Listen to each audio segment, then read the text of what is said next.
Bon, Bonjour madame, vous vous appelez comment? alors je m'appelle Elisabeth Le Goireguer et je suis donc une ancienne présidente de l'APCAR. Je connaissais l'APCAR depuis longtemps, pratiquement depuis sa création, puisqu'au départ c'était une association qui existe toujours sur Pavilly, l'association Solidarité, qui certains membres avaient souhaité créer cet atelier papier-carton pour aider les gens à se réinsérer. Et Jean-Philippe Marest, que vous connaissez peut-être, était président et j'étais au conseil d'administration. Et quand il a souhaité se retirer, j'ai pris un peu la présidence, 2 ans je crois. Donc c'était en quelle année ça? C'était entre 96 et 2001 quoi, que je m'en suis occupée, à peu près. Hein. Alors, en quoi consiste le travail d'un président d'association?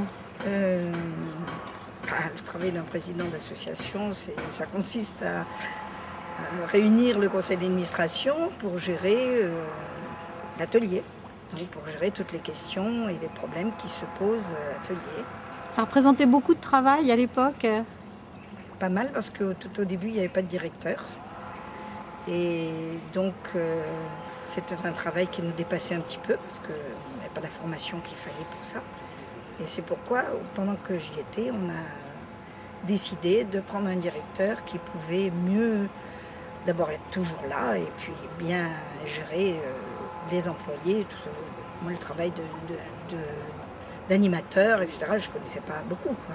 Parce qu'à l'époque, vous aviez une activité professionnelle en même temps? Non, j'ai pris ma retraite. D'accord. Et qu'est-ce qui vous a conduit à prendre cette présidence de la... Justement, j'étais à la retraite, j'avais du temps, je connaissais les papiers cartons, je trouvais ça intéressant d'être occupé, à me servir encore à quelque chose, on va dire. Et puis, comme personne ne voulait prendre la présidence, ça a été tout simple. Hein. J'ai été élue à l'unanimité, ça, c'est pas de problème. Qu'est-ce que ça vous a apporté?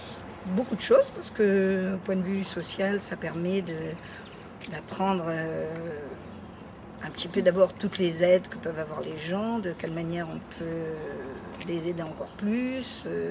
Et pour moi, ça m'a... Je sais pas, j'ai vu qu'il y avait une multitude d'organismes et qu'il fallait contacter, connaître. Et puis surtout le contact avec les gens qui travaillent dans l'association. On se rend compte à ce moment-là qu'il y a beaucoup de gens malheureux et que l'importance de travailler pour eux, c'est complètement énorme. Malheureusement, ça fait 20 ans que ça dure et ça existe toujours. C'est un peu dommage. Et il y avait combien de personnes qui travaillaient ici? À l'époque, environ... si on compte tout le monde, peut-être une 50aine. Mais je ne suis pas très stricte. Mais c'était à peu près ça. Vous avez toujours des contacts avec certaines personnes ou avec l'atelier? Avec l'atelier, pas tellement. Avec certaines personnes, oui, bien sûr. Parce que forcément, c'est des amis avec lesquels on fait encore certaines choses ensemble. Quoi. Donc, je suis au courant de ce qui s'y passe, mais de loin. Surtout que j'ai déménagé. Et sinon, vous y revenez de temps en temps ici? Très rarement. Très rarement, parce que justement, d'abord j'ai déménagé. Mais même avant, non, je n'allais pas tellement. Alors, quand je ne tournais pas, je tournais pas. Donc ça a été une expérience très enrichissante. Riche, oui. Très enrichissante, très intéressante. Et ce sera à refaire, je le referai, mais plus maintenant, quoi. Enfin, plus jeune. Est-ce que vous avez certaines anecdotes à raconter? Alors là, c'est un peu difficile, hein, les anecdotes, parce que... Ou un souvenir particulièrement marquant? Non, surtout, c'est surtout les... Bon, là, on a eu beaucoup de problèmes avec les camions, mais il paraît que... Ah non, maintenant, le camion est neuf, paraît-il, donc il n'y a plus de problème.